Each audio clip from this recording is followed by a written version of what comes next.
Rita Miranda, salah satu stafnya Pak Guspika, yang akan memandu sesi materinya Pak Kepala Pusbindik Latren. Beliau akan menjelaskan tentang juknis, petunjuk teknis dari turunan Permen RB 4 tahun 2020 ya.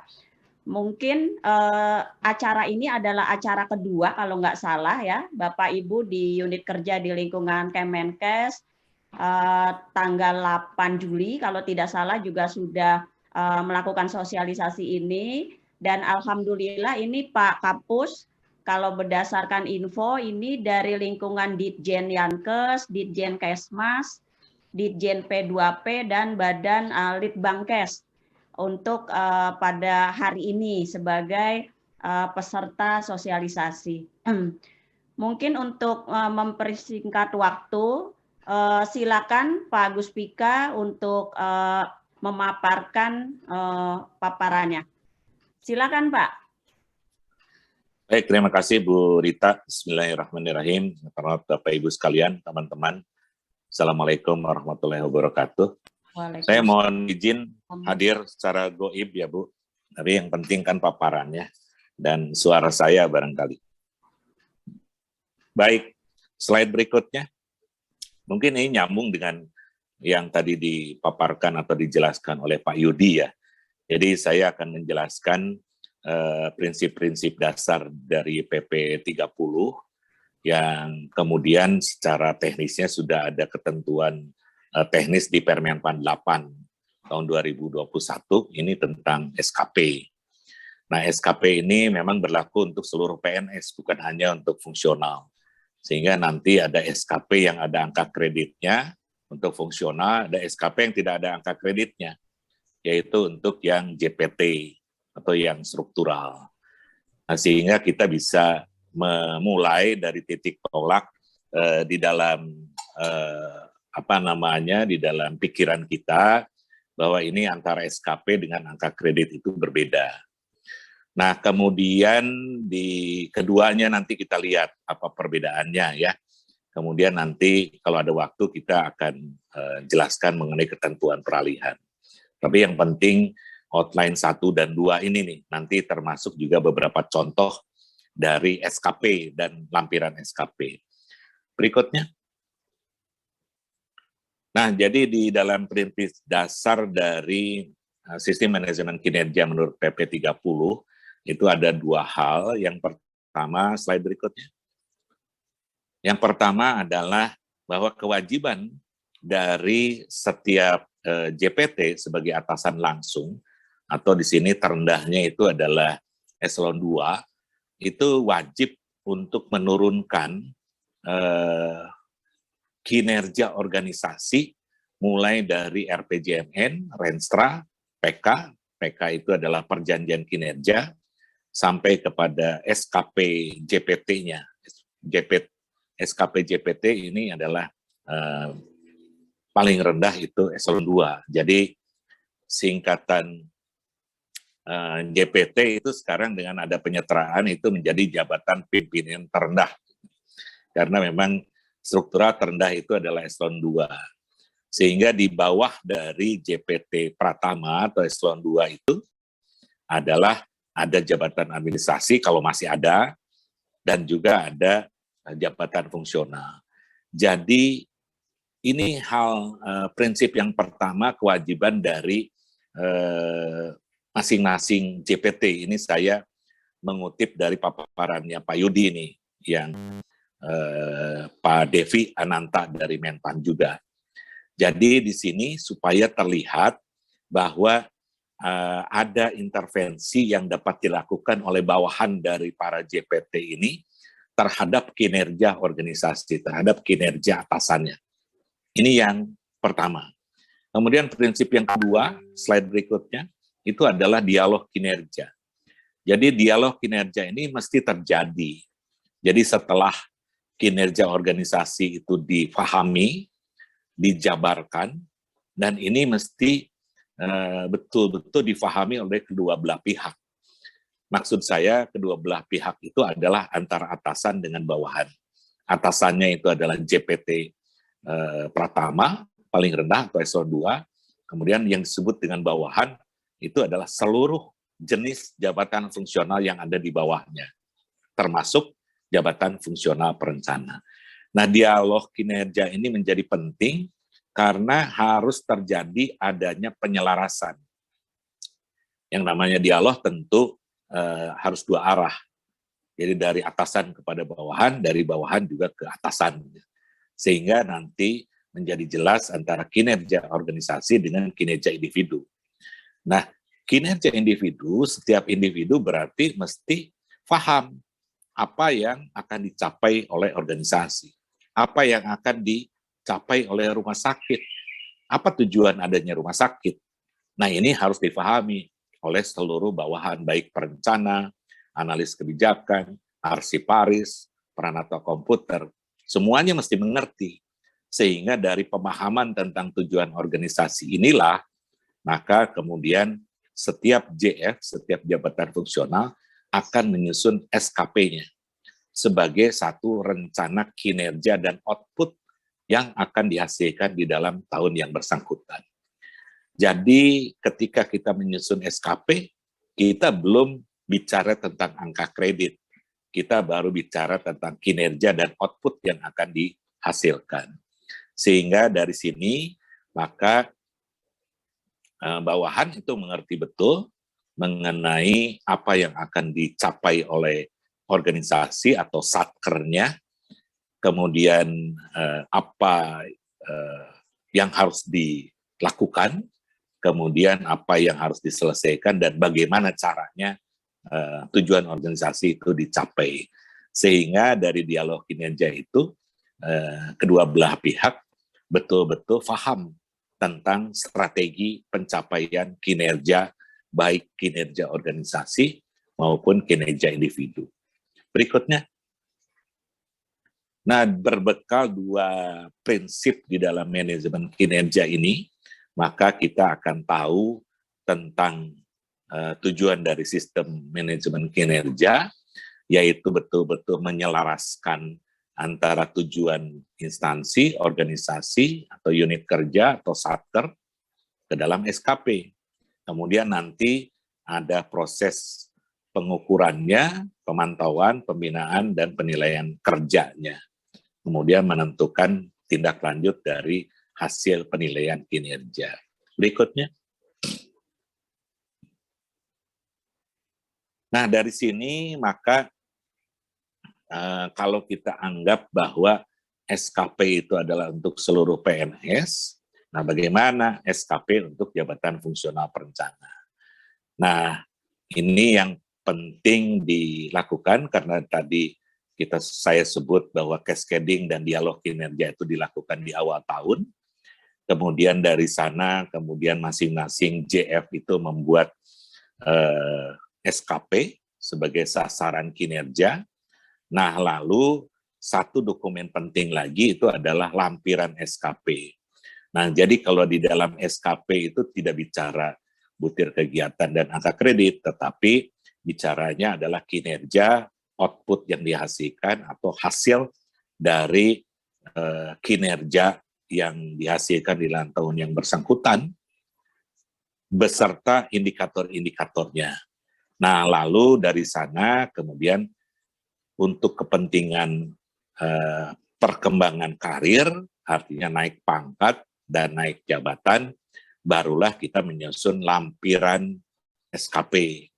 Jadi di sini karena persyaratan untuk naik pangkat dan naik jabatan itu adalah angka kredit. Sehingga kita harus bisa menerjemahkan antara kinerja yang dicapai di dalam SKP, berikut output-outputnya, berupa bukti fisik, kemudian itu kita terjemahkan ke dalam lampiran SKP, yang mana di dalam lampiran SKP kita harus memilih butir-butir kegiatan yang relevan untuk menerjemahkan output yang dihasilkan dari kinerja di dalam SKP.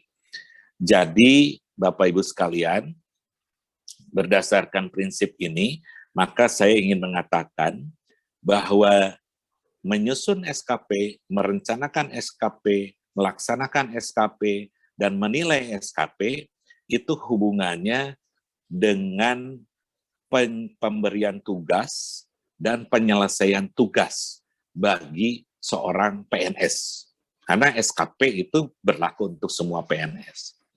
Nah, sedangkan lampiran SKP itu berkaitan dengan syarat kenaikan pangkat dan syarat kenaikan jabatan berupa angka kredit dan angka kredit kumulatif. Sehingga di dalam lampiran SKP lah kita harus memilih butir-butir kegiatan atau kegiatan yang relevan saja. Untuk yang tidak relevan tentu tidak bisa untuk diajukan untuk kenaikan pangkat.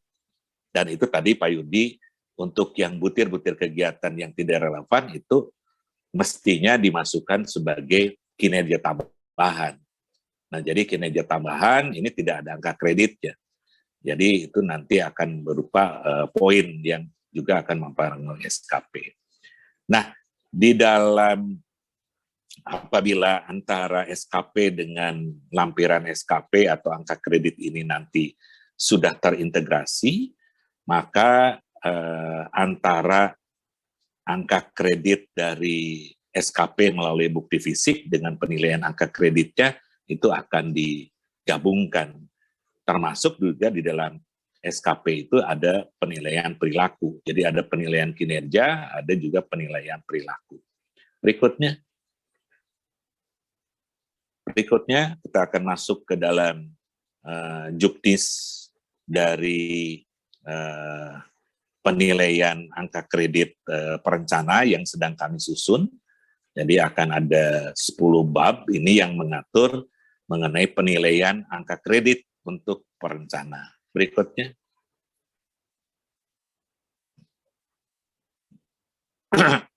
Berikutnya.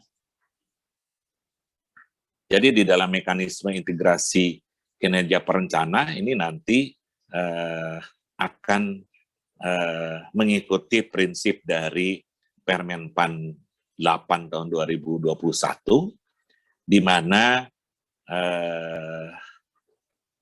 di dalam SKP itu didefinisikan ada 2 kinerja. Ada kinerja utama dan ada kinerja tambahan. Cara menghafalnya atau cara mengingatnya itu gampang.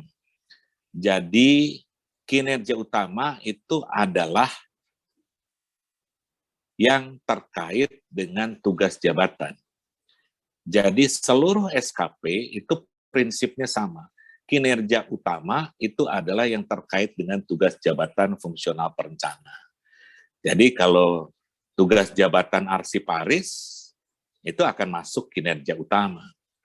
Tugas jabatan analis kebijakan akan masuk kinerja utama. Nah, demikian juga dengan tugas jabatan perencana akan masuk kinerja utama. Nah, sedangkan yang tidak terkait dengan kinerja atau tugas jabatan itu akan masuk di dalam kinerja tambahan. Jadi seperti tadi yang dicontohkan oleh Ibu siapa itu yang terakhir nanya ke Pak Yudi, kalau yang bersangkutan itu adalah jabatannya adalah jabatan fungsional perencana, tentu kinerja-kinerja yang berkaitan dengan tugas jabatan fungsional perencana itu yang masuk menjadi kinerja utama. Nah, sedangkan tugas-tugas yang berkaitan dengan SDM atau terkait dengan arsiparis itu tidak bisa masuk ke kinerja utama. Itu masuknya ke kinerja tambahan. Nah, hanya untuk perencana nanti kita atur di dalam kinerja utama yang terkait dengan tugas jabatan itu ada tugas internal, ada tugas lintas unit kerja. Nah, yang disebut dengan tugas internal itu adalah tugas jabatan yang terkait dengan hasil cascading di unit kerjanya. Jadi terkait dengan tugas internal di rumah sakit. Ini yang disebut dengan tugas internal. Sedangkan kalau tugas lintas unit kerja, berarti tugas jabatan fungsional perencana tetap, tetapi berkaitan dengan kinerja yang terkait dengan lintas unit kerja. Mungkin lintas rumah sakit, atau lintas dari, jadi misalnya yang terkait dengan Kalau perencananya ada di RSCM misalnya, berarti kalau misalnya ada aktivitas atau ada hasil output yang dihasilkan bersama antara RSCM dengan rumah sakit PON, itu berarti disebut dengan lintas unit kerja atau tugas lintas unit kerja. Nah, di sini diatur bahwa untuk yang tugas internal itu minimal 60%, kemudian yang lintas unit kerja maksimal 40%. Nah, ini ada di dalam formulir SKP. Jadi ada kinerja utama, kinerja tambahan. Nah, berikutnya kita harus menyusut lampiran SKP.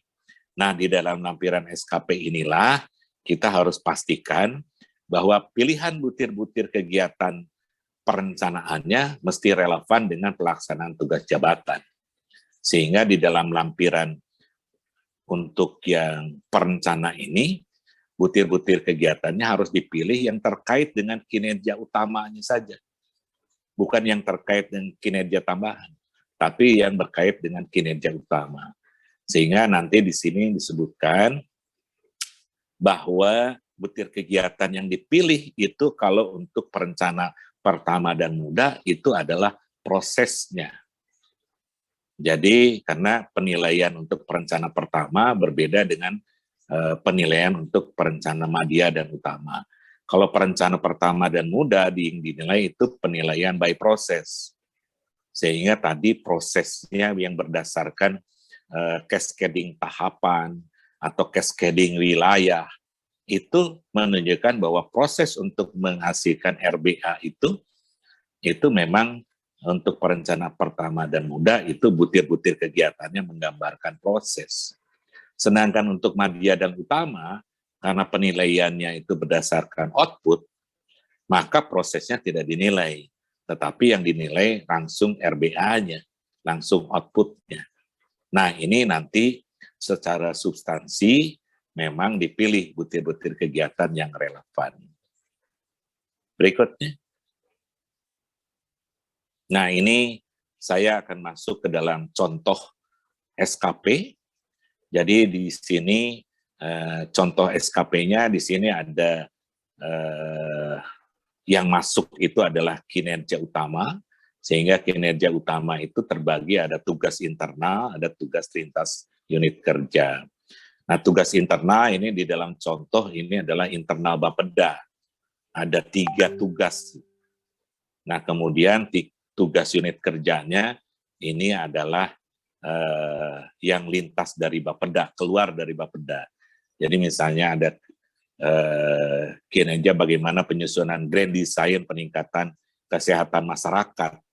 Ini merupakan kegiatan lintas unit kerja dari Bapeda.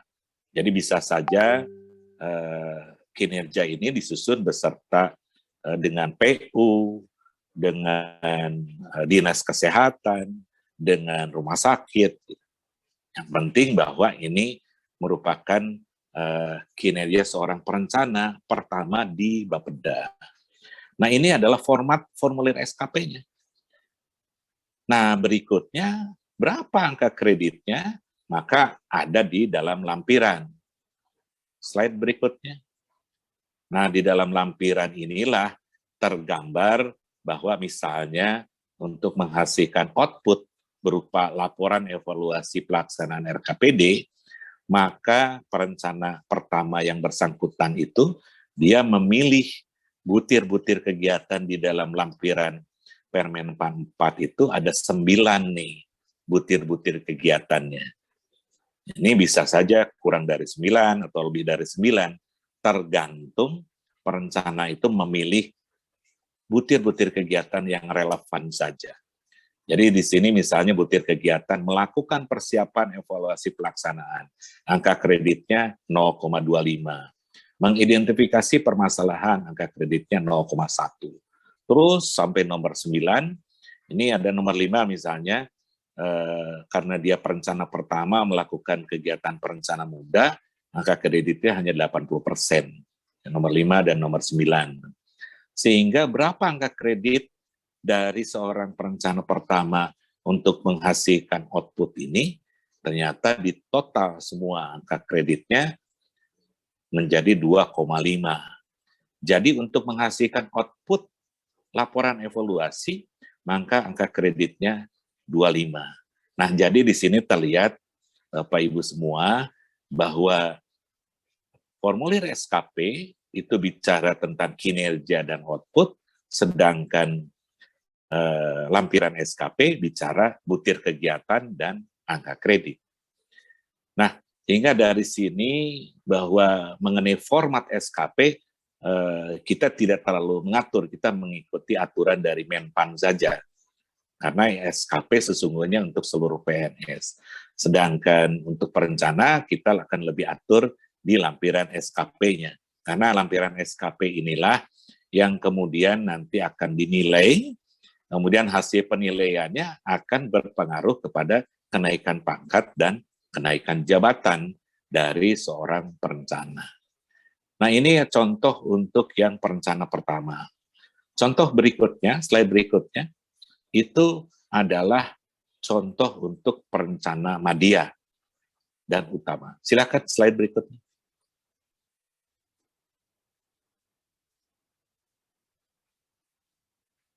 Slide berikutnya. Ini panitia di sana ini, Prof. Pak Andra.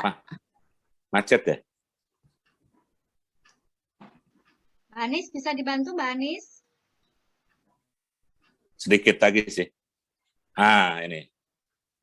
Nah, ini adalah contoh penilaian by output untuk perencana ahli madya dan utama. Jadi kalau dari sisi formulir SKP sama saja sebetulnya antara pertama, muda, madya, dan utama, yaitu menggambarkan bagaimana tugas internal unit kerja dan tugas unit kerja sebagai kinerja utama. Nah, tetapi yang berbeda itu adalah lampiran SKP-nya. Slide berikutnya. Nah, di sini dicontohkan lampiran SKP-nya karena yang dinilai adalah output-nya, berarti hanya bisa memilih satu butir kegiatan perencanaan pembangunan yang relevan saja. Karena ini merupakan output. Kalau tadi ada 9 butir karena yang dinilai adalah prosesnya. Sedangkan madya dan utama itu adalah output-nya. Nah, Bapak Ibu sekalian, saya akan berhenti di sini. Kita akan masuk ke dalam diskusi saja, supaya pemahaman dari Bapak Ibu sekalian bisa lebih bisa menangkap. Dan kalau tadi Pak Yudi mengusulkan ada semacam pilot project, mungkin istilahnya bukan pilot project, tapi coba setiap perencana yang di rumah sakit ini memberikan contoh output, memberikan contoh kinerja, atau yang nanti kemudian itu akan mengilustrasikan bagaimana penuangannya ketika menyusun SKP dan menyusun lampiran SKP. Jadi barangkali nanti saya dengan Pak Yudi bisa mengomentari kalau memang ada contoh yang sudah dibuat oleh para perencana di rumah sakit ini. Jadi contoh seorang perencana, dicontohkan 2 saja.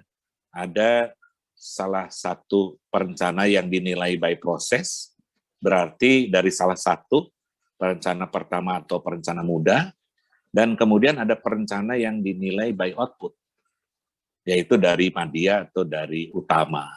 Sehingga nanti dari ilustrasi contoh itu, saya dengan Pak Yudi bisa mengomentari kira-kira bagaimana penyusunan formulir SKP-nya dan lampiran SKP-nya.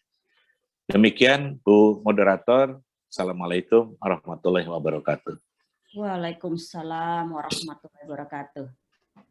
Baik, terima kasih Pak Kapus Bindik Latren. Bapak Ibu sekarang sudah 10.45. Mungkin untuk mempersingkat waktu juga, silakan sesi pertanyaan ini 3 orang. Boleh langsung Bapak Ibu ya, silakan. Kira-kira apa yang mau ditanyakan, mungkin masih ada yang belum jelas, apa yang disampaikan Pak Kapus tadi. Silakan, Pak Aga ya. Silakan Pak Aga.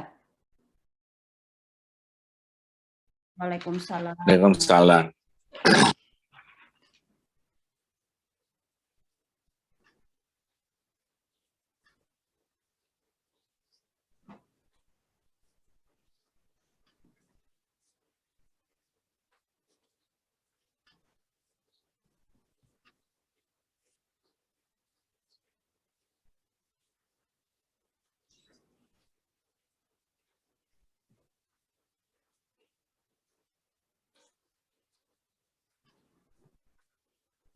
Iya, siap. Terima kasih. Langsung aja ya, Bu Langsung Rita. aja. Silakan Pak Kapus. Jadi kalau mengumpulkan boleh dari sekarang. Karena dokumen yang nanti dinilai dan memperoleh angka kredit memang dari sejak CPNS. Tetapi belum bisa dinilai. Dinilainya nanti setelah diangkat menjadi perencana ahli pertama. Nah, kapan itu diangkat menjadi perencana ahli pertama? Itu ketika sudah berstatus 100% PNS, maka wajib diangkat paling lambat 1 tahun sejak PNS 100%. Nah, ketika diangkat menjadi perencana ahli pertama, maka sejak TMT pengangkatan perencana ahli pertama itulah boleh dinilaikan angka kredit, atau boleh dokumen itu dinilaikan untuk memperoleh angka kredit. Nah, dokumen yang dinilaikan untuk memperoleh angka kredit sejak diangkat menjadi perencana ahli pertama itu boleh menggunakan dokumen sejak CPNS. Gitu ya. Jadi kalau mulai dari sekarang mengumpulkan dokumen, betul itu sudah boleh, tetapi itu belum bisa dinilai. Dan SKP-nya itu nanti dibikin, terutama lampiran SKP-nya sejak TMT diangkat menjadi perencana ahli pertama. Jadi kalau sekarang kan ketika CPNS, SKP-nya belum ada angka kreditnya. Berarti tidak perlu membuat lampiran SKP-nya. Jadi dibikin SKP-nya saja, yang seperti halnya pejabat struktural yang lain itu tidak ada angka kreditnya. Demikian Mas Aga. Ya.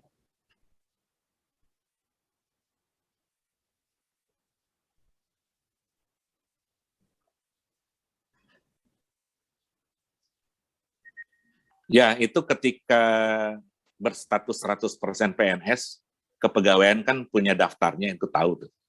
Jadi nanti kewajiban dari Biro Kepegawaian untuk mengangkat Mas Aga ini menjadi perencana ahli pertama, maksimal 1 tahun sejak CPNS 100%. Gitu. Saya kira kepegawaian sudah tahu. Ya. Jelas Pak Aga ya. Oke. Lanjut. Bapak Ibu, ada yang mau langsung bertanya? Sambil menunggu ya, karena kita waktunya biar bermanfaat dengan baik. Izin kami bacakan di chat Zoom, Pak Kapus, ini dari Ibu Dia. Beliau menanyakan hasil SKP JFT Madya adalah output. Sedangkan output tersebut adalah hasil kerja tim besar. Bagaimana dokumen penilaian yang disampaikan ke tim penilai dan bentuknya dokumennya seperti apa? Kerja tim ini Pak Kapus. Oke. Jadi untuk yang kerja tim, ini di dalam aturan Juknis kita, itu boleh dilakukan maksimal 4 orang satu tim. Jadi berarti 4-4-nya boleh mengklaim dengan menggunakan dokumen yang sama. Dengan dokumen yang sama. Tapi maksimal 4 orang. Nah, jadi kalau misalnya lebih dari 4 orang, ya diatur saja bagaimana penugasan direct assignment-nya tadi, apakah tahapan. Jadi misalnya 4 orang mengerjakan bab 1-2, 4 orang lagi mengerjakan bab 3-4 misalnya, itu bisa dibagi seperti itu. Sehingga satu output dengan dokumen yang sama itu bisa diajukan untuk disampaikan kepada tim penilai. Nah ini berarti di dalam lampiran SKP-nya itu mesti jelas. Karena lampiran SKP itu kan merupakan penugasan dari atasan langsungnya, dari eselon 2-nya. Ini harus jelas, keempat-empatnya mengerjakan apa, walaupun dokumennya sama. Ini untuk menghindari adanya free riders. Jadi, untuk jabatan fungsional yang pantas dan berhak memperoleh angka kredit, itu adalah yang betul-betul mikir dan betul-betul kerja. Kalau misalnya di dalam satu anggota tim ada yang tidak mikir, tidak kerja, itu dicoret saja. Karena tidak pantas untuk yang bersangkutan memperoleh angka kredit. Karena ini berkaitan dengan karir. Tentu karir itu jelas tugasnya, juga jelas outputnya. Demikian Bu Rita. Iya, berarti keempatnya harus ada disposisi dari pimpinan Pak Kapus. Ya, kalau sudah ada di dalam lampiran SKP tidak perlu disposisi. Jadi kalau belum tercantum di dalam SKP atau lampiran SKP, itu memang perlu penugasan tertulis.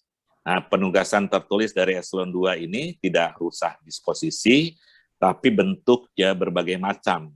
Bisa disposisi, bisa nota dinas, bisa email, bisa WA, bisa SMS, apapun yang bisa di-print, kemudian ada tanda tangan dari eselon 2-nya. Itu sudah merupakan bentuk tertulis. Tapi kalau sudah tercantum di dalam SKP dan lampiran SKP, tentu ini merupakan penugasan tertulis juga karena dihasilkan melalui dialog kinerja kan. Jadi tidak perlu penugasan tertulis lagi. Ya, siap. Terima kasih Prof. Bu Dia, ada respon balik Bu Dia atas jawaban Pak Kapus? Nah, untuk sementara kami ini dulu Bu, soalnya masih berupaya untuk dijalankan dulu. Oh, siap. Bu Dia kasih. mungkin nanti kalau misalnya kita sampai kepada forum yang membahas mengenai contoh, mungkin Bu Dia bisa memberikan contoh juga outputnya, sehingga nanti saya dengan Pak Yudi bisa bahas. Nah ini masalahnya masih baru Pak, belum mulai bikin. Ya sudah. Oke. Terima kasih. Ya. Baik, terima kasih Bu Dia. Kita lanjut Bapak Ibu ya, ini dari Pak Teji. Pak Teji menanyakan pembagian kinerja dalam SKP dengan output sama, RBA, Rencana Bisnis Anggaran yang dikerjakan oleh JEP Muda 2 orang dan Madya 1 orang. Bagaimana merumuskan SKP agar tidak tumpang tindih? Ya. Ya. Jadi ini tadi Pak Yudi sudah jawab nih. Ini terserah eselon 2-nya.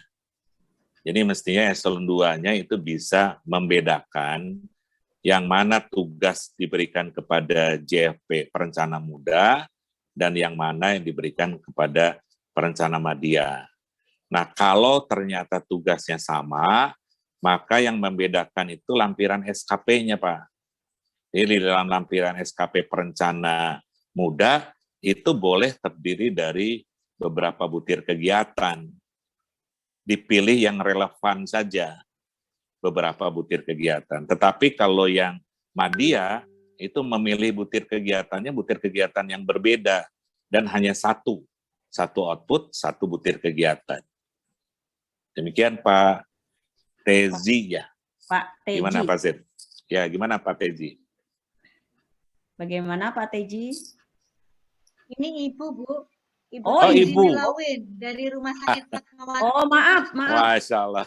Maaf Bu, silakan Bu. Ada feedbacknya Bu Teji? Ya, oke. Semoga paham apa yang disampaikan Pak Kapus Ibu ya. Lanjut ke Ibu Catur Indah. Adakah dokumen update mengenai definisi operasional atau petunjuk tentang poin yang diambil agar tidak salah dalam interpretasi dalam mengambil poin angka kredit? Ya, ada. Dan ini sedang diproses di Biro Hukum Bappenas. Jadi sebentar lagi Ini judulnya adalah petunjuk teknis penilaian kinerja perencana, nanti akan merupakan peraturan menteri, dan ini menjadi pedoman bagi tim penilai, bagi perencana juga, tentang definisi operasional, kemudian tentang contoh-contoh dokumennya, dan juga mengenai ilustrasi, sehingga memang nanti ada kesamaan interpretasi antara tim penilai dengan para perencana. Iya. Gitu Bu Catur Indah ya? Iya, Bu Catur Indah. Terima kasih Pak Mustika dan Bu Rita. Sama-sama Ibu, terima kasih. Ini mohon doanya Bu, agar juknis kami cepat ditanda tangan juga. Terima kasih Bu Rita. Iya. Baik, Bapak Ibu, ini di chat Zoom sudah tidak ada yang bertanya. Yang raise hand juga tidak ada. Silakan kalau ada yang mau langsung disampaikan Bapak Ibu. Ini mumpung ada Pak Kapus nih. Waktunya masih cukup lama. Ini panitia mengingatkan kemungkinan kita sampai 11:15 Bapak Ibu ya. Silakan kalau ada yang ingin bertanya langsung.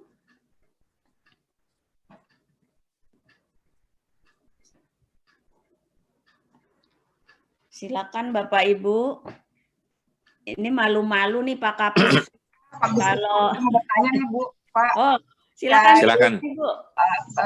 Publikasi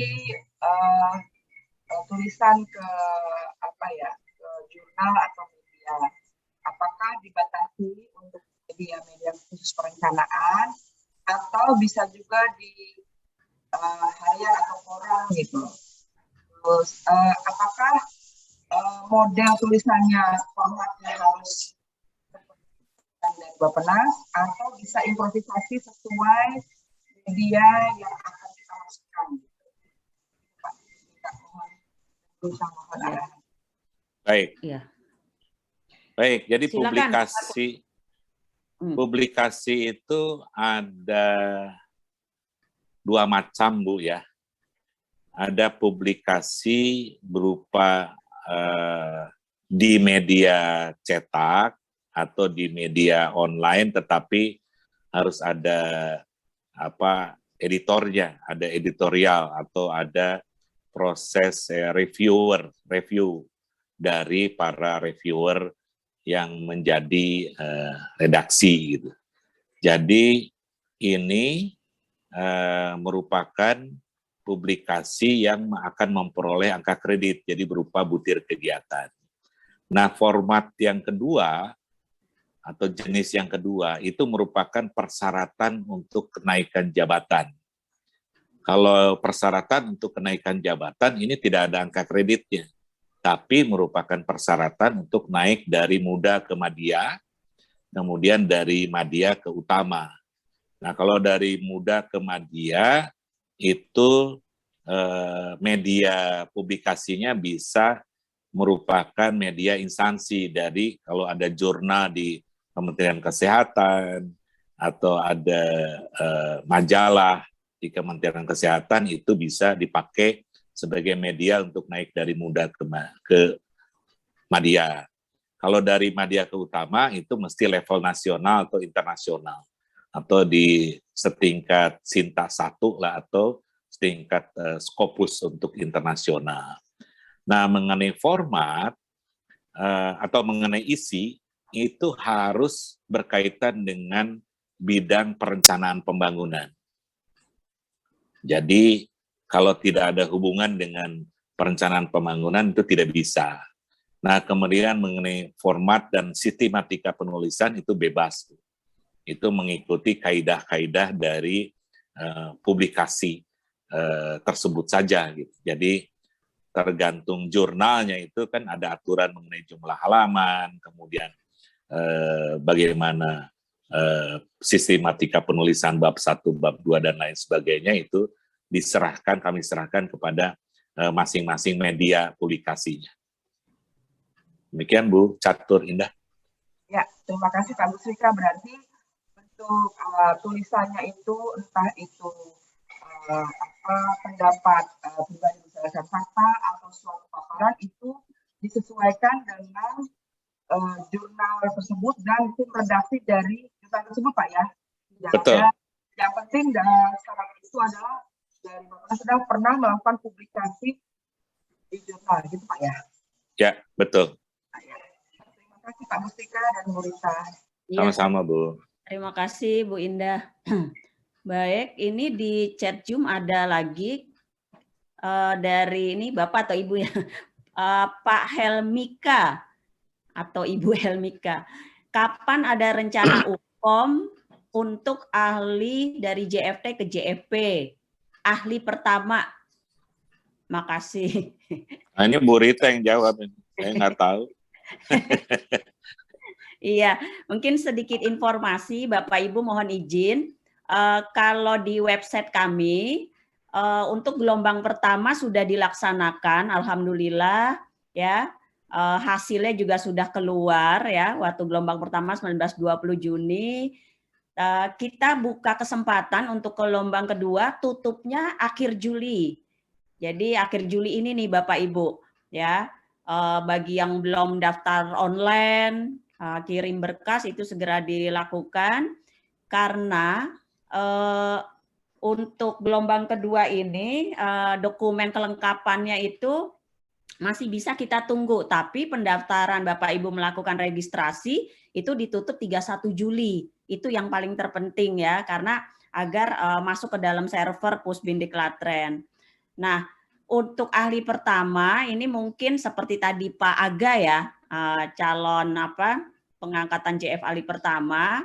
Jadi kan ahli pertama ini justru diangkat dulu baru didiklatkan ya, baru didaftarkan pelatihannya.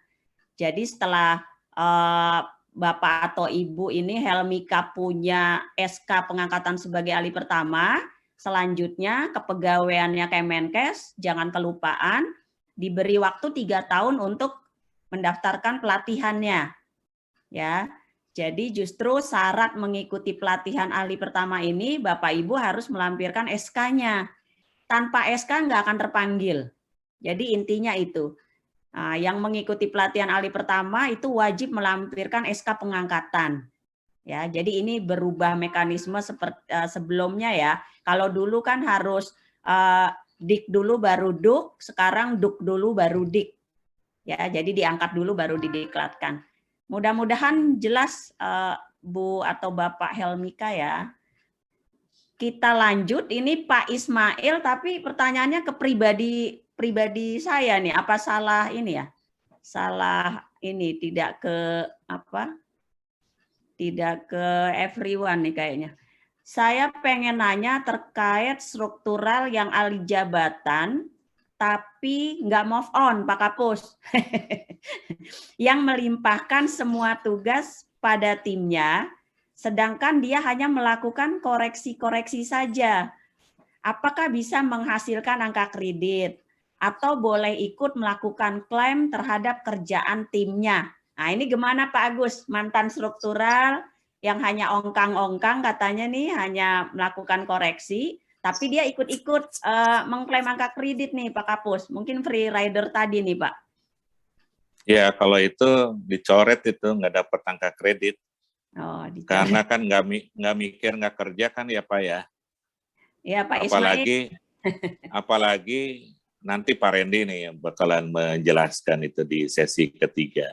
Iya. Jadi kita tuh tidak boleh mengklaim angka kredit menggunakan dokumen orang lain. Nah itu kalau ketahuan oleh tim penilai, itu akan dicoret. Selain dicoret juga itu melanggar integritas itu. Itu bisa dianggap sebagai plagiat. Nah. Kalau plagiat intelektual itu udah nggak ada ampun itu, ada sanksinya beda lagi. Nah tetapi kalau nggak ketahuan ya mungkin integritas pribadi ya. Mungkin pertama nggak ketahuan tapi lama-lama bakalan tahu juga itu. Jadi kelihatan lah nanti kalau yang perencana yang memang mengklaim dokumen orang lain dengan dokumen hasil pemikiran dan kerja sendiri itu pasti ketahuan kualitasnya. Nanti Pak Andrayanto dari Biro Perencanaan juga apa namanya, sudah tahu lah, sudah bisa membedakan ya Pak Andrayanto. Kira-kira yang kinerjanya benar sama yang kinerjanya plagiat atau mencaplok, mengklaim dokumen orang lain itu bakalan ketahuan lah dari sisi kualitas, mungkin kualitas menulis, kualitas cara bicara dan lain sebagainya. Siap, cukup jelas Pak Kapus. Mudah-mudahan Pak Ismail jelas ya. Lanjut, ini Bu Teji. Oh, Bu Teji menyampaikan permohonan maaf Pak Kapus. Tadi tidak merespon karena sedang meeting juga, jadi paralel. Oke. Baik. Lanjut lagi, Pak Ismail, mohon materinya bisa di-share. Oh ya, nanti panitia Pak Ismail. Udah ada tuh Pak Ismail, linknya. Di chat Zoom sudah ada Pak, tinggal diambil. Terus dari Cak Andi. Cak Andi, cerita selanjutnya untuk aplikasi penyusunan angka kredit berencana bagaimana? Kalau nggak salah namanya si keren ya. Silakan Pak Kapus. Betul. Jadi kita rencana si keren ini akan kita launching Oktober, Pak. Jadi merupakan aplikasi yang bisa membantu para perencana untuk mengupload dokumen, kemudian bagi tim penilai untuk melakukan penilaian terhadap dokumen yang diupload di dalam si keren. Sehingga nanti tidak ada lagi hard copy, semua dokumen diupload di dalam aplikasi itu. Mudah-mudahan Oktober bisa kita launching aplikasi si keren. Amin, amin ya robbal alamin. Ini mohon doa nih Bapak Ibu di lingkungan Kemenkes, Juknis dan si keren nih mohon doa ya. Baik, lanjut ini Bapak atau Ibu lagi ya tadi Bu Helmilka. Terima kasih banyak Bu Rita, mohon izin minta nomor telepon. Oh, iya Bu, siap-siap nanti diberikan. Terus Pak Ismail, terima kasih Pak Kapus. Baik, di chat Zoom sudah selesai. Kita lihat apa ada yang raise hand. Tidak ada. Silakan Bapak Ibu yang langsung bertanya. Kita ada waktu masih sekitar 6-7 menit. Kok ada tuh di chat? Oh ada, Ibu Ita Lase dari RSKO. Apakah ada diklat perencana Pak Kapus? Mau nanyanya sama Bu Rita itu? Ini kan moderator Pak Kapus. Iya. Jadi ada. Untuk tahun 2021 itu tidak ada diklat, tapi ada pelatihan. Jadi pelatihannya hanya untuk perencana ahli pertama saja. Yang tadi diceritakan oleh Bu Rita, syaratnya adalah yang sudah punya SK pengangkatan menjadi perencana ahli pertama. Nah, sedangkan pelatihan untuk muda, madya, utama, itu tahun 2021 ini tidak ada, tapi akan ada tahun depan, tahun 2022. Jadi nanti akan ada pelatihan untuk perencana muda, perencana madya, ini yang sudah diangkat, terutama untuk yang sudah lulus UKOM. Nah, kemudian di tahun depan juga ada pelatihan mengenai kisi-kisi UKOM. Jadi ini pelatihan tentang materi-materi UKOM, baik UKOM pertama, muda, madya itu ada pelatihannya, ada semacam bimbalnya lah. Gitu. Tapi itu tahun depan. Ya. Demikian Bu Rita. Iya, siap. Terima kasih Pak Kapus. Ini ada lagi nih. Dari Ibu Nurul. Apakah tugas lintas unit kerja itu memang hanya penilaian atas kinerja atau tugas yang terkait koordinator dengan eksternal institusi atau satker? Bagaimana bila tidak ada tugas tersebut? Karena untuk rumah sakit jarang terdapat tugas koordinator luar satker. Apakah bisa untuk menilai kinerja kita yang berkoordinasi dengan unit lain tapi masih internal satker? Bisa. Bu Nurul. Bisa. Pak? Jadi ya, jadi bisa. Artinya merupakan kinerja yang berkoordinasi dengan unit lain itu tapi penugasan tetap dari eselon 2-nya internal, meskipun kita berkoordinasi dengan unit lain, dan itu memang masuk sebagai tugas lintas unit kerja. Nah, kalau koordinator itu kan biasanya hanya satu dan terkait dengan internal unit kerjanya. Jadi koordinator ini nanti ada angka kreditnya 25% dari angka kredit kumulatif untuk naik pangkat.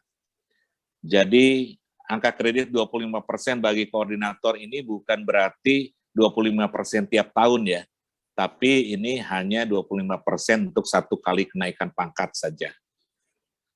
Nah, ini nanti bisa ditambahkan di dalam lampiran SKP-nya. Ya. Bu Nurul, jelas nggak Bu Nurul? Kalau belum jelas, direspon langsung Ibu, biar enak. Ya, jelas Pak Kapus. Jadi memang sebenarnya selain koordinator juga berkoordinasi, maksudnya itu. Jadi berkoordinasi dengan, tadi kan dijelaskan oleh Pak Kapus bahwa untuk yang itu adalah koordinasi dengan luar satker gitu. Sementara kami di unit kerja itu jarang di rumah sakit terutama itu jarang sekali kita mendapatkan tugas yang berkoordinasi dengan satker luar gitu. Dibandingkan mungkin dengan Bapeda dan yang lainnya. Terima kasih Pak Kapus penjelasannya. Siap. Ya, terima kasih Bu Nurul. Ini dari Ibu Fairus. Apakah ada diklat untuk menyusun atau teknis pengumpulan angka kredit bagi perencana yang baru diangkat pertama kali? Ya, kalau diklat itu hanya untuk anggota tim penilai, Bapak Ibu sekalian. Tetapi kalau misalnya Kemenkes mengadakan forum seperti ini, kemudian ingin mengadakan pelatihan penyusunan dokumen dan penilaian angka kredit, dipersilahkan. Jadi nanti kami akan menjelaskan mulai dari bagaimana menyusun dokumen, kemudian menilai angka kredit, dan mengumpulkannya. Tetapi itu kami sarankan setelah nanti juknis ditandatangan ya. Jadi supaya bahan untuk pelatihan bagaimana penilaian angka kredit ini berdasarkan kepada juknis yang sudah ditandatangani oleh Pak Menteri. Ya. Bagaimana Bu Fairus? Iya, terima kasih Bu, Bapak atas penjelasannya. Untuk diklatnya nanti apakah dari Kemenkes atau dari Bappenas ya Bu? Kalau dari Bappenas itu hanya untuk anggota tim penilai Bu. Oh, untuk anggota haji, untuk anggota jadi saja. Mungkin Kemenkes bisa mengadakan pelatihan mandiri lah. Oh, baik Pak. Mengadakan forum seperti ini. Ya. Terima kasih. Ya, terima kasih Bu Fairus. Ini dari Bu Catur Indah lagi mengenai jabatan subkoordinator, apakah beda dengan JEP biasa dan apakah overlap pekerjaannya? Sebetulnya tidak overlap pekerjaannya, karena tugas koordinator itu hanya memindahkan atau mengganti baju dari eselon 4-nya. Jadi seperti tadi Ibu siapa itu yang menjadi koordinator, tapi dia mengerjakan perencanaan, SDM, arsiparis di bawahnya gitu. Jadi sebetulnya koordinator itu bukan jabatan, tapi merupakan tugas tambahan dari eselon 2 untuk mengkoordinasi tugas-tugas unit kerjanya. Jadi pasti tidak overlap. Hanya kalau dia yang menjadi koordinator itu adalah perencana, maka pekerjaan perencananya itu bisa sama dengan perencana biasa. Gitu. Jadi karena dia sebetulnya jabatannya adalah perencana, kebetulan ditugaskan menjadi koordinator. Nah, tugas koordinatornya bisa saja lebih banyak daripada tugas sebagai perencana mudanya gitu. Nah, ini yang merepotkan, memang ini harus ada semacam pembenahan lagi nih, pembenahan beban kerja, analisis beban kerja dari organisasi dan kepegawaian supaya bisa mengatur bagaimana pembagian peran dari para perencana dan koordinator ini. Dan sebetulnya eselon 2 itu bisa saja mengangkat atau menugaskan menjadi koordinator bagi perencana yang tidak ikut penyetaraan. Jadi koordinator itu kan sebetulnya tugas dari eselon 2-nya. Gitu. Iya. Baik. Cukup jelas ya Bu Indah. Ini langsung, ini detik-detik mau selesai malah banyak pertanyaannya. Ini dari Pak Ismail, 25% untuk koordinator subkor itu buat koreksi kerjaan tim. Ya, jadi sebetulnya angka kredit 25% untuk koordinator dan subkoordinator itu tidak perlu bukti fisik seperti halnya angka kredit untuk para perencana. Jadi bukti fisiknya itu hanya surat tugas saja. Tidak perlu misalnya ada dokumen bahwa dia sudah mengoreksi gitu. Itu nggak perlu, tetapi bahwa koordinator subkoordinator itu mengoreksi kerjaan anggota timnya betul, tapi itu tidak perlu dibuktikan. Buktinya itu hanya surat tugas bahwa dia memang ditugaskan menjadi koordinator lalu dapat angka kredit 25%. Itu saja. Iya, cukup jelas. Ini mohon izin nih dari Pak Roni di Roren, mohon penjelasan untuk kenaikan pangkat 3D ke 4A dan dari muda ke madya, tahapannya apa saja? Bagaimana kriteria Pusbin untuk menseleksi usulan peserta untuk UKOM dari KL? Apakah semua usulan UKOM akan dipanggil untuk mengikuti UKOM? Nah itu Pak Kapus. Ya, jadi UKOM itu ada 2 jenis. Uji kompetensi itu artinya uji kompetensi untuk diangkat menjadi jabatan yang lebih tinggi. Nah, jabatan yang lebih tinggi itu bisa dicapai oleh yang naik jabatan dari jabatan yang lebih rendah ke lebih tinggi atau dari yang pindah jabatan. Jadi ada uji kompetensi itu ada 2 jenis, ada uji kompetensi naik jabatan, ada yang pindah jabatan. Nah, dua-duanya itu memiliki persyaratan. Nah, kalau UKOM untuk yang naik jabatan, persyaratannya adalah pertama angka kredit kumulatifnya harus lebih dari 90%. Kemudian harus ada pernyataan tersedia formasi dari kepegawaian atau dari organisasi. Nah, kalau 2 persyaratan itu tidak terpenuhi, maka tidak akan dipanggil. Jadi tidak semua yang mengusulkan UKOM itu akan dipanggil kalau memang persyaratan itu belum terpenuhi. Nah, sedangkan untuk UKOM yang pindah jabatan, itu tidak ada persyaratan angka kredit, tetapi persyaratan tersedia formasi dan kemudian persyaratan sudah pengalaman 2 tahun melakukan kegiatan perencanaan pembangunan. Nah, kalau 2 persyaratan ini tidak terpenuhi, maka tidak akan dipanggil UKOM juga. Nah, itu yang berkaitan dengan UKOM. Nah, kemudian kalau pangkatnya dari 3D ke 4A, maka ini dia harus naik jabatan dulu, sehingga harus ikut UKOM dulu. Jadi harus ikut UKOM madya dulu, baru kemudian setelah lulus UKOM madya diangkat jadi perencana ahli madya, baru kemudian naik pangkat menjadi 4A. Jadi naik jabatan dulu, baru kemudian naik pangkat. Jadi tidak bisa dibalik. Jadi kalau misalnya, meskipun angka kreditnya sudah terpenuhi 100% dari 3D ke 4A, tapi kalau belum lulus UKOM madya, maka dia tidak bisa naik dari 3D ke 4A. Ya, jelas. Jelas ya Pak Roni ya? Jelas Bu Rita, terima kasih Bu Rita, Pak Kapus. Ya, terima kasih. Ini dari Ibu Dwi, izin bertanya terkait perpindahan eselon 4 menjadi JEP muda, angka kredit masih kurang 50. untuk memenuhi hal tersebut apa yang harus dilakukan? Nah, ini sama sebenarnya Ya. dengan pertanyaan Pak Roni. Jadi ya harus mengumpulkan angka kredit 50 lagi untuk naik pangkat. Nah, hanya ini kalau muda itu kan angka kredit minimal tahunannya kan 25.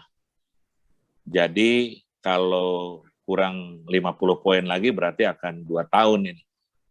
Atau kalau memang minimalnya 25, maksimalnya 37,5, berarti ya 1 tahun lebih lah. Karena maksimalnya tidak boleh lebih dari 37,5 untuk 1 tahun. Jadi kalau 50 lagi ya mungkin 1 tahun lebih lah. Atau 2 tahun untuk mengumpulkan 50 poin.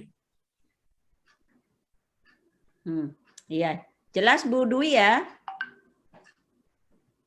Lanjut, ini apa Bu Rita awet muda? Oh ini pribadi Prof, maaf.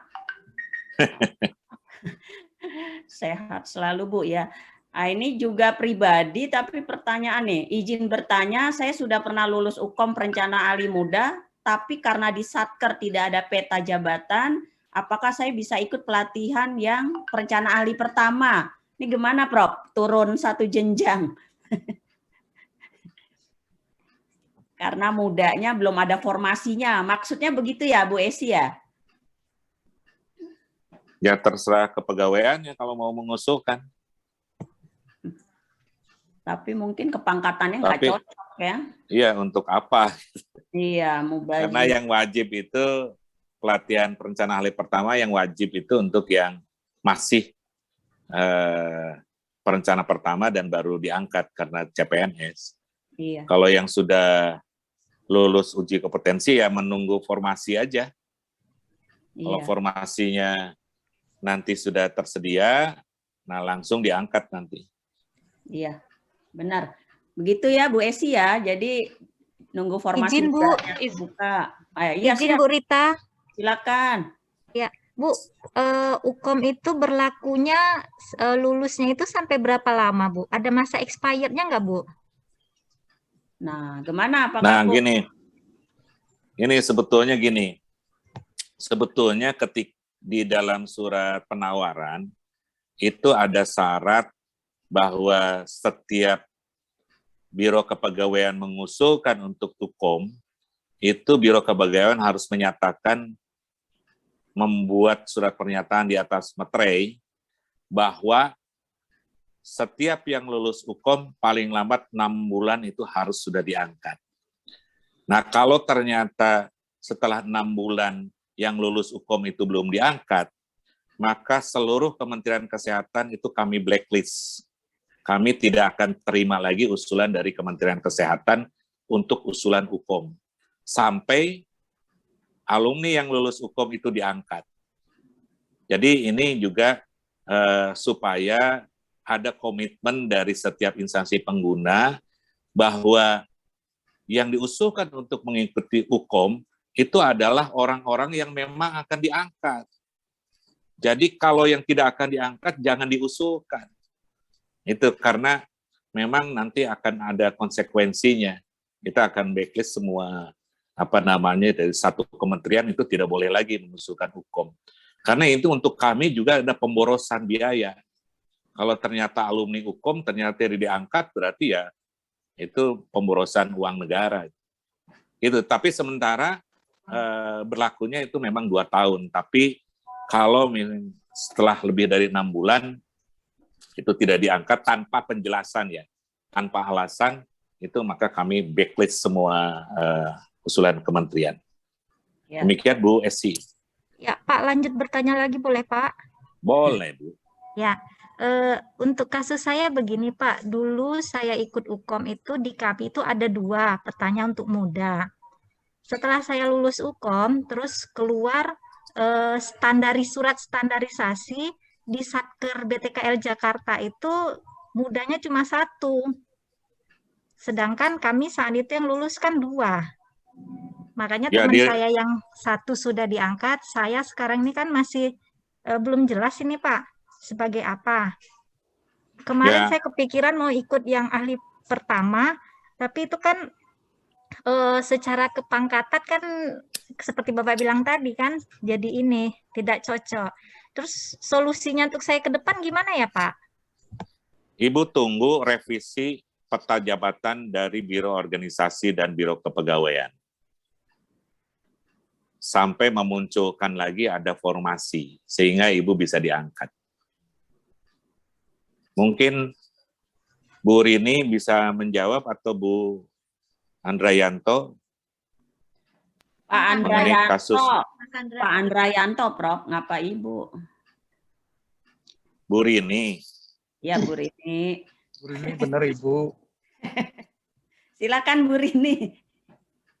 Mas Andra aja, Mas Andra. Oh, Pak Andra. Ya memang memang kami di sini Biro Perencanaan sedang merencanakan akan menyusun ABK, peta dan formasi JFP untuk Saker yang ada di seluruh Kemenkes, Bu. Pak Prof. Puspika. Ya. Nah, kami ini kan ada pedoman terbaru ya Pak ya, penyusunan ABK dan peta jabatan itu ya Pak. Iya. Menpan nomor berapa tuh kalau nggak salah di awal 2021 terbitnya. Nah, kami sedang mempelajari itu dan sedang membuat formulasinya seperti itu, kaitkan dengan Permenpan nomor 4 tahun 2020. Sehingga hitung-hitung beban kerjanya ketahuan dan proses bisnisnya di masing-masing Saker apa, sehingga akan menimbulkan formasi seperti itu Pak. Memang kami sedang mempersiapkan itu Pak. Ya. Dan tapi bersama dengan itu pula, di sini kan Kementerian Kesehatan dengan RPJM, dengan Restra yang baru, mengacu kepada RPJMN yang baru juga, sedang ada penyusunan SOTK-nya Kemenkes. Jadi kami menunggu SOTK dulu, SOTK, lalu kami akan melakukan penyusunan itu kembali. Seperti itu Pak, kira-kira yang informasi terkini yang bisa kami sampaikan sebagai proses kemajuannya, hingga nanti akan ada formasi baru Pak. Terima kasih Pak. Terima kasih Mas Andra. Jadi Bu Esi, solusinya itu menunggu formasi atau pindahkan Bu Esi ini ke unit kerja atau Satker yang tersedia formasi. Nah, jadi solusinya ada dua. Ya, kalau urusan pindah mungkin sudah ke pimpinan Saker dan yang bersangkutan ya Pak. Karena memang sebenarnya kan dengan formasi dengan fungsional ini sebenarnya kan kita bisa diagonal Pak ya, mutasi jabatan itu ya Pak ya. Ya. Antar Saker, informasi kemana. Tapi kan untuk pindah antar Saker kan ada pertimbangan pribadi yang bersangkutan juga ya Pak. Betul, betul. Secara geografis bagaimana. Sebenarnya banyak di Saker-Saker lain di luar BPTKL Jakarta ini yang formasinya banyak yang kosong Pak. Nah, Bu Esi mau nggak pindah ke yang kosong? Jadi mohon maaf, saya kalau tanya solusi ya dua solusi itu, tetapi bagaimana melaksanakan solusinya kan masing-masing kementerian punya kebijakan atau SOP sendiri ya. Gitu ya Bu Esi ya. Iya Pak, siap Pak. Aja Bu Esi. Ya. Baik, Bapak Ibu, ini sudah 11:30, mohon izin panitia boleh menyelesaikan pertanyaan atau waktunya memang sudah selesai, Bu Rini? Bu, 5 menit lagi silakan Bu. Oh, siap. Ini dari Dr. Irwan, menyambung pertanyaan sebelumnya terkait mantan struktural jadi JEP, di mana saya kesehariannya masih menjalankan pekerjaan seperti struktural, yaitu mengkoreksi pekerjaan staf atau rekan-rekan lainnya. Sedangkan dokumen tidak dapat sama untuk diklaim. Mohon saran apakah cara kerja diubah, misalnya membagi tugas termasuk saya atau mantan struktural, dan kemudian yang mengkoreksi siapa seharusnya. Silakan Pak Kapus. Ya, betul, Pak Dr. Irwan. Jadi ketika disetarakan, ini memang konsepnya bukan hanya pindah ganti kulit ya, sudah ganti baju saja, tidak bisa. Jadi memang harus ada pola kerja, cara mikir yang juga harus berubah. Nah, jadi kalau Bapak itu masih mengerjakan pekerjaan struktural sebelumnya, itu Bapak angka kreditnya hanya dapat 25% sebagai koordinator saja. Bapak tidak bisa menghasilkan angka kredit dari tugas jabatan Bapak sebagai perencana muda. Nggak bisa gitu, karena pekerjaan koordinator itu bukan pekerjaan yang bisa diklaim relevan sebagai butir-butir kegiatan. Tidak ada itu. Jadi tidak ada angka kredit. Jadi memang harus diubah, Pak. Cara kerja Bapak harus bagi waktu dan kemudian konsultasikan, Pak, dengan atasan. Konsultasikan dengan atasan, ini kalau memang 125 jam dalam 1 tahun ini saya mengerjakan pekerjaan koordinator, saya tidak dapat angka kredit. Jadi mohon atasan juga mengerti dan menugaskan Bapak untuk mengerjakan tugas-tugas fungsional perencana muda, sehingga nanti bisa mengklaim angka kredit. Ini masih ada waktu, Pak, SKP-nya direvisi aja, dialog lagi dengan atasan. Gimana Dokter Dokter Irwan? Ya, terima kasih Pak Kapus atas pencerahannya. Saya pikir cukup ya, mungkin ini yang tersulit adalah melakukan dialog dengan atasan, mengubah mindset kulit tadi itu, Pak. Gitu, tidak hanya mengubah kulit tapi juga mengubah tusinya. Itu yang mungkin yang tantangan terbesarnya. Terima kasih Pak Kapus. Baik. Terima kasih. Ini cepat aja ya. Ini dari Cak Andi, RSJ Magelang. Bagaimana proses pembinaan jawong perencana yang dilakukan oleh organisasi profesi? Karena beberapa kali kontak organisasi perencana di Jawa Tengah, kayaknya ada regulasi yang belum final sehingga belum bisa registrasi. Oh, ya. Ini jadi Pak Andra, kalau berkaitan dengan organisasi profesi, itu mestinya di Kementerian Kesehatan ini membentuk komisariat sendiri. Komisariat PPPI, komisariat Kementerian Kesehatan. Jadi kalau bergabung beraktivitas dengan Komisariat Provinsi Jawa Tengah bisa gitu, tetapi secara organik mestinya berinduk kepada PPPI, Komisariat Kementerian Kesehatan. Tapi kalau misalnya kerjasama ikut dalam aktivitas pengembangan profesi di Provinsi Jawa Tengah itu bisa saja. Mungkin Pak Randy itu adalah salah satu pengurus PPPI juga, itu nanti akan bisa memberikan saran-saran gimana. Iya. Sudah terbentuk belum ya komisariat di Kementerian Kesehatan? Belum, Pak. Oh, belum. Kalau belum ya mau bentuk pengurus ketunda terus, Pak. Jadi silakan dibentuk dulu pengurusnya. Ya, Pak. Iya. Baik. Ini dari Pak Sony Purwanto dari Banjarbaru. Kalau yang penyetaraan di perencana muda sudah golongan 4A, bagaimana kalau mau ke Madya? Nah, ini tetap harus mengumpulkan angka kredit dulu. Untuk angka kredit dulu sampai angka kredit kumulatifnya memenuhi syarat untuk 4A. Nah, nanti kalau sudah 90%, maka Pak Sony ini diusulkan untuk ikut Ukomadya. Sehingga ketika lulus Ukomadya baru bisa naik ke 4A. Nah, kalau misalnya ikut Ukomadyanya masih 90%, nanti setelah lulus mengumpulkan 10%-nya lagi, kemudian baru naik ke 4A. Jadi harus naik ke Madya dulu baru bisa 4A. Posisinya Pak Sony udah 4A ini, Prof. Oh, sudah 4A. Iya. Berarti mengumpulkan angka kredit 150 untuk bisa naik ke 4B. Tetapi nanti setelah Ukomadya baru bisa naik dari 4A ke 4B. Gimana Pak Sony? Jelas ya, Pak? Ya, jelas Bu. Terima kasih. Ya, alhamdulillah. ini pribadi ya, Bu Rita mohon izin minta nomor. Oh. Saya sudah lulus UKOM bulan November 2020, tetapi sampai saat ini SK pengangkatan JEP pertama saya masih belum jadi. Apakah ada dampak bagi saya? Dari Budian ini, Prof. Lulus UKOM November 2020, tapi sampai saat ini SK-nya belum.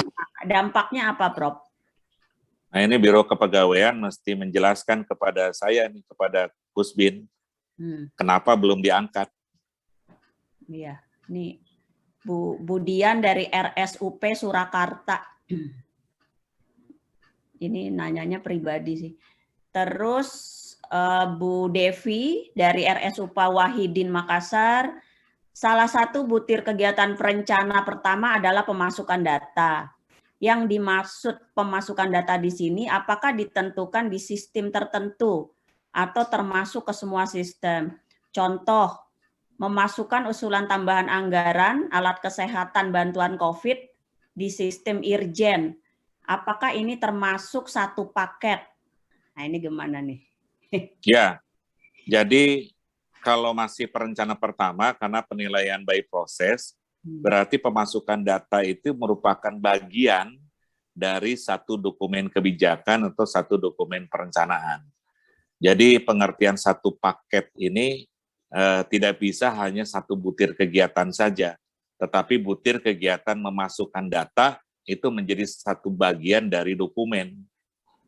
Nah, ini nanti tipnya ada di Pak Randy juga ini. Oke, baik, Bapak Ibu. Jelas, Ibu. Oh, silakan Bu Devi. Ini apakah cukup dengan mengupload dokumen di sistem yang disediakan itu sudah terhitung, terus bukti bahwa kita yang melakukan kegiatan tersebut bagaimana ya, Bu? Kan ada penugasan tertulis nggak? Oh, harus ada bentuk penugasan tertulis ya? Ya. Oke. Ya. Ya, baik Bapak, terima kasih. Ya, baik. Penugasan tertulis untuk menugaskan, memasukkan data. Gitu. Ya. Baik, alhamdulillah Bapak Ibu semua pertanyaan yang ada di chat Zoom sudah terjawab semua oleh Pak Kapus ya dengan cukup jelas. Baik yang bertanya langsung maupun tadi dari chat.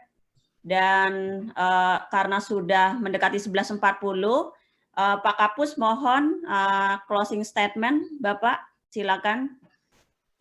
Ya, baik Bu Rita. Jadi saya kembali lagi bahwa Juknis yang sedang kami susun sudah mengacu kepada prinsip-prinsip Permenpan 8 tahun 2021, di mana yang penting ada cascading, kemudian dialog kinerja, kemudian dibedakan antara SKP dengan lampiran SKP. Jadi SKP itu lebih kepada penyelesaian tugas, kemudian lampiran SKP lebih kepada bagaimana merencanakan angka kredit, melaksanakan angka kredit, kegiatan perencanaan, dan melaksanakan butir kegiatan untuk menghasilkan penilaian angka kredit untuk pengembangan karir, naik pangkat, dan naik jabatan. Siap. Demikian Bu Rita. Ya, baik. Alhamdulillah, terima kasih Pak Kapus, Bapak Ibu semua. Mungkin kami akhiri sesi materi ini. Kami selaku moderator mohon maaf apabila ada kata salah maupun sikap selama memandu materi dari Kapus Bindiklatren. Selanjutnya kami serahkan ke Ibu Rini. Terima kasih. Assalamualaikum warahmatullahi wabarakatuh. Waalaikumsalam warahmatullahi wabarakatuh. Kita beri aplaus untuk narasumber dan moderator. Terima kasih Prof. Guspika, Ibu Rita Miranda dari Puspin Diklatren.